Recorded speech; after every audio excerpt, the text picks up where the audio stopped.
Hello दोस्तों, आप लोग कैसे हैं। आशा करता हूं कि आप लोग अच्छे होंगे और मस्त होंगे। मैं हिस्ट्री पढ़ा रहा था जिसके अंतर्गत मध्यकालीन भारत का इतिहास पढ़ा रहा था और मध्यकालीन भारत में तुगलक वंश तक आपको पढ़ा चुका हूं और तुगलक वंश में गियासुद्दीन तुगलक और मोहम्मद बिन तुगलक तक मैंने ऑलरेडी कंप्लीट कर दिया है।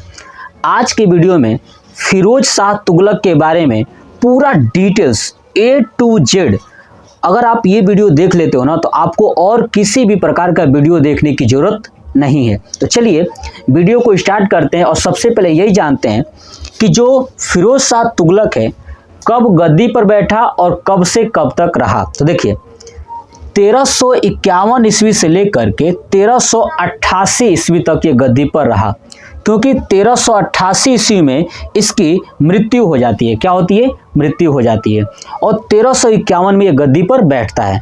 अब चलिए समझते हैं इसकी पूरी कहानी। देखिए फिरोज शाह तुगलक जो मोहम्मद बिन तुगलक था ना, उसका चचेरा भाई था। क्या था? चचेरा भाई। और मोहम्मद बिन तुगलक को क्या बोलते थे? जौना खा। क्या बोलते थे? जौना खा। तो ये जौना खा का क्या था?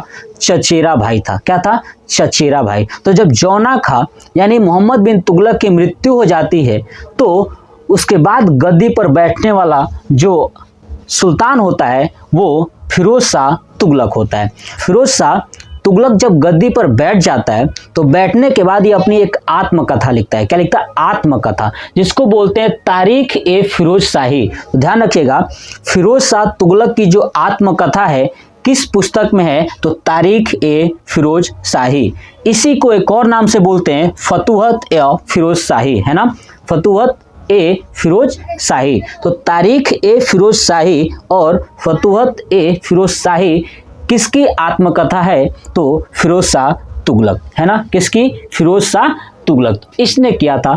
उसके बाद ये क्या किया, गद्दी पर बैठा तो देखा कि यार हमारे साम्राज्य में पहले से चलते आ रहे हैं बहुत ज्यादा टैक्स लगाए जाते थे। क्या करते थे? बहुत ज्यादा टैक्स था। इसने सभी टैक्स को बंद कर दिया और केवल 4 टैक्स यानी कर लगाया। कितने? केवल 4 टैक्स लगाया जो इंपॉर्टेंट टैक्स थे। बाकी छोटे छोटे कर लगाया है इसने, लेकिन मेन कितने? 4 टैक्स लगाया। और 24 बहुत सारे जो पीछे ऐसे टैक्स थे जो लोगों को बहुत ज्यादा तकलीफ देते थे, लगभग 24 प्रकार के टैक्स थे। उन 24 प्रकार के करों को बंद कर दिया और केवल 4 टैक्स लगाया। 4 टैक्स कौन कौन सा है? जजिया, जकात, खराज, खुम्स। ठीक है, जजिया, जकात, खराज और खुम्स। समझते हैं कि जजिया टैक्स क्या है। देखिए जजिया टैक्स गैर मुसलमानों से लिया जाने वाला टैक्स है। मतलब कि वो लोग टैक्स देंगे जो मुस्लिम नहीं है ना, या मुस्लिम धर्म को अपनाए नहीं है, वो लोग टैक्स देंगे, वो होगा जजिया टैक्स। यह पहला ऐसा सुल्तान है जिसने जजिया टैक्स ब्राह्मणों पर लगाया था। किस पर? ब्राह्मणों पर लगाया था। यानी ब्राह्मण लोग क्या करेंगे? जजिया टैक्स देंगे और महिलाओं पर टैक्स लगाया था। ध्यान रखिएगा कि कौन सा ऐसा सुल्तान था, ठीक है, या शासक था जिसने ब्राह्मणों के ऊपर टैक्स लगाया था। तो वो कौन था? फिरोज शाह तुगलक। क्लियर? कौन सा टैक्स? तो आपका जजिया टैक्स। जजिया टैक्स किससे लिया जाता था? तो गैर मुसलमानों से। तो ब्राह्मण एवं महिलाओं के ऊपर कौन सा टैक्स फिरोज शाह तुगलक ने लगाया था? तो आपका आंसर होगा जजिया टैक्स। समझ में आ रहा है? इतने सारे क्वेश्चंस बनाए जाते हैं। उसके बाद आता है जकात। क्या आता है? जकात। जकात जो है कि मुसलमानों से लिए जाने वाला टैक्स है। क्या है? मुसलमानों से लिया जाने वाला टैक्स है। मुसलमान को यह कहा गया है जकात के अंतर्गत कि आपको अपने कुल आमदनी का, यानी आप एक साल में जितना आमदनी कमाते हो, ठीक है, कुल आमदनी का लगभग 2.5% क्या करना है? टैक्स देना है। क्यों? क्योंकि मुसलमान की पीढ़ी को बढ़ाया जाए या जो मुसलमान में गरीब परिवार से हैं उनके भी सहायता किया जा सके। तो जकात टैक्स मुसलमानों के लिए लगाया गया है। लोग क्या करते हैं? अपनी आमदनी का लगभग 2.5% क्या करते हैं? दान करते हैं, टैक्स देते हैं, है ना। आज भी ऐसा है, आज भी ऐसा मुस्लिम भाई लोग करते हैं। अपने कुल आमदनी का लगभग 2.5%, ठीक है, क्या करते हैं? टैक्स देते हैं। तो याद रखिएगा ये टैक्स किस में आता है? जकात। और जकात किसने चलाया था? तो फिरोज शाह तुगलक ने। क्लियर। उसके बाद आता है खराज। क्या आता है? खराज। खराज जो होता है ना, इस खराज के अंतर्गत क्या किया जाता है? ये ऐसा कर होता है कि जो व्यक्ति किसी दूसरे का जमीन ले करके, यानी लगान समझिए, लगान जमीन ले करके अगर खेती करता था, वो सुल्तान को टैक्स देता था, उसे बोलते थे खराज। यानी अगर आप लगान जमीन ले करके, यानी जमीन ले करके लगान पर खेती करते हैं, तो उस समय आपको टैक्स कौन सा देना होगा? खराज। ठीक है, वो लगाया था फिरोज शाह तुगलक ने। चौथा लगाया था खुम्स। क्या लगाया था? खुम्स। खुम्स क्या होता था ना कि जब कोई सैनिक युद्ध करने के लिए जाते थे, तो जहां पे युद्ध करते थे वहां से सामान लूट कर लाते थे, तो वो जो सामान हुआ करता था, उस सामान पर भी टैक्स लगाया जाता था। यानी फिरोज शाह तुगलक कहता था कि आप जितना सामान लाओगे उसका कुछ हिस्सा हमें देना होगा और कुछ हिस्सा पूरे सैनिकों को बांटी जाएगी। अब हिस्सा क्या था समझिए। मान लेता हूं कि 5 केजी कोई सामान लूट के लाए सैनिक, तो राजा का कहना था, सुल्तान का कहना था कि आप 1 केजी हमको दोगे और 4 केजी खुद लोगे। तो यही चीज मैंने लिखा है कि 1/5 हिस्सा जो है कि सुल्तान का था और 4/5 हिस्सा सैनिकों का था। क्लियर। यानी जो सामान लूट के लाया जाएगा या कोई भी लूट के लाएगा, तो उसमें से 1/5 हिस्सा जो है कि सुल्तान को देगा और 4/5 हिस्सा जो है कि अपने आप में डिस्ट्रीब्यूट कर लेगा। ये फिरोज शाह तुगलक ने चीजें किया था। फिरोज शाह तुगलक ने और भी बेहतरीन काम किया। इसने देखा कि जो नहर पहले से ही बनाया गया था, गयासुद्दीन तुगलक के द्वारा कुआं बनाया गया था, उसका और विस्तार कर दिया है ना, बहुत ज्यादा नहर बनवा दिया, यानी नहरों का जाल बनवा दिया। ठीक है, लगभग इसने 5 बड़ी बड़ी नहरों का निर्माण करवाया है ना। जो नहर से सिंचाई करते थे उनके ऊपर सिंचाई टैक्स भी लगा दिया कि अगर आप नहर से सिंचाई करोगे तो उसके लिए क्या देना होगा? टैक्स देना होगा। तो सिंचाई कर भी ये लेता था कौन? फिरोज शाह तुगलक, है ना। सिंचाई कर जो है कि जितना आपकी उपज होगी, जितना आपकी खेत में पैदावार होगा, उसका 1/10 हिस्सा जो है कि हमको देना है, वो था सिंचाई कर। सिंचाई कर का नाम क्या था? उस कर का हक ए सर्व। ध्यान रखिएगा, हक ए सर्व कौन सा टैक्स था? तो सिंचाई टैक्स। यानी सिंचाई टैक्स का नाम क्या था?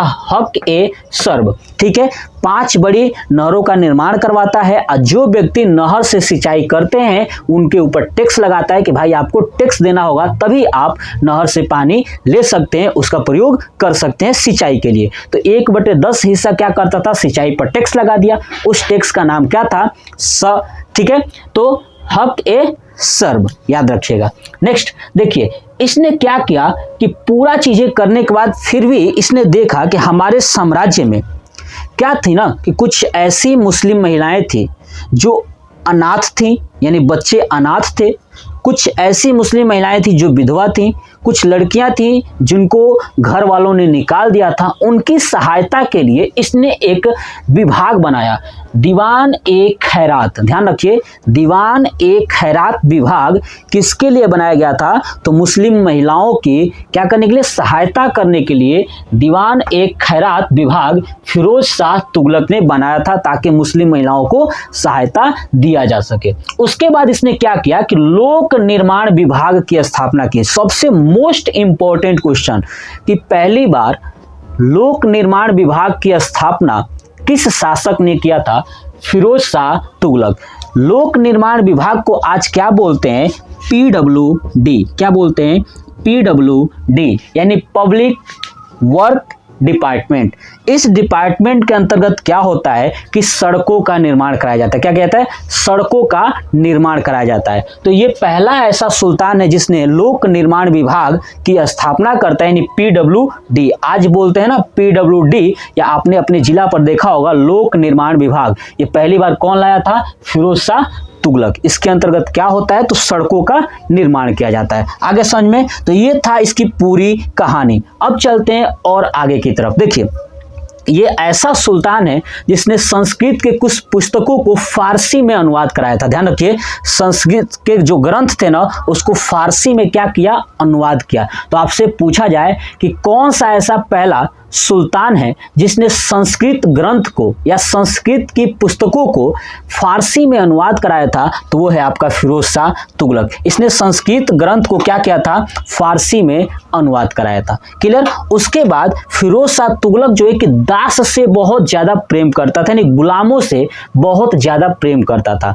इसलिए हर जगह से, हर देश में जहां जहां गुलाम थे ना, सभी देशों से ला करके अपने दरबार में रख लिया। लगभग इसके पास जो गुलाम थे, दास थे, 1,80,000 थे, है ना, 1,80,000 थे। सबसे अधिक गुलाम किसके पास थे, तो याद रखिएगा फिरोज शाह तुगलक के पास। ये 1,80,000 गुलामों को रखा था, अपने पास शरण दिया हुआ था। उन गुलामों की देख रेख करने के लिए एक विभाग बनाया, जिस विभाग का नाम था दीवान ए बंदगान। क्या नाम था, दीवान ए बंदगान। यानी दासों को देख रेख करने के लिए एक विभाग बनाया, दीवान ए बंदगान विभाग की स्थापना किया। उसके बाद देखा कि दास जो थे ना, उनकी दांतों की समस्या ज्यादा होती थी, दांतों में प्रॉब्लम, तो दांतों के लिए अस्पताल बनवाया। उस अस्पताल का नाम था दारुल सफा। क्या नाम था, दारुल सफा। तो दारुल सफा नामक अस्पताल जो है कि दांतों के लिए किसने बनवाया था, तो फिरोज शाह तुगलक ने, है ना, याद रखिएगा। उसके बाद फिरोज शाह तुगलक क्या करता है, लगभग 300 शहरों को बसाता है। कितने, 300 शहरों को बसाता है।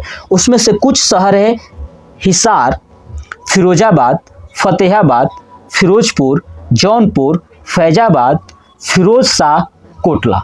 ठीक है, ये पॉइंट्स आपको याद रखना है। ये जो शहर है ना, ये बसाया हुआ है। ठीक है, देखिए हिसार, फिरोजाबाद, फतेहाबाद, फिरोजपुर, जौनपुर और फैजाबाद, ये प्रमुख शहर है जो बोर्ड के एग्जाम में, मतलब कि कंपटीशन के एग्जाम में बहुत बार पूछे जा चुके हैं। तो याद रखिएगा, हिसार, फिरोजाबाद, फतेहाबाद, फिरोजपुर, जौनपुर, फैजाबाद, है ना। फ वाला एक साथ याद रखेंगे, 4, फिरोजाबाद, फतेहाबाद, फिरोजपुर और फैजाबाद, है ना, याद हो जाएगा। ठीक है, उसके बाद जौनपुर, उसके बाद हिसार।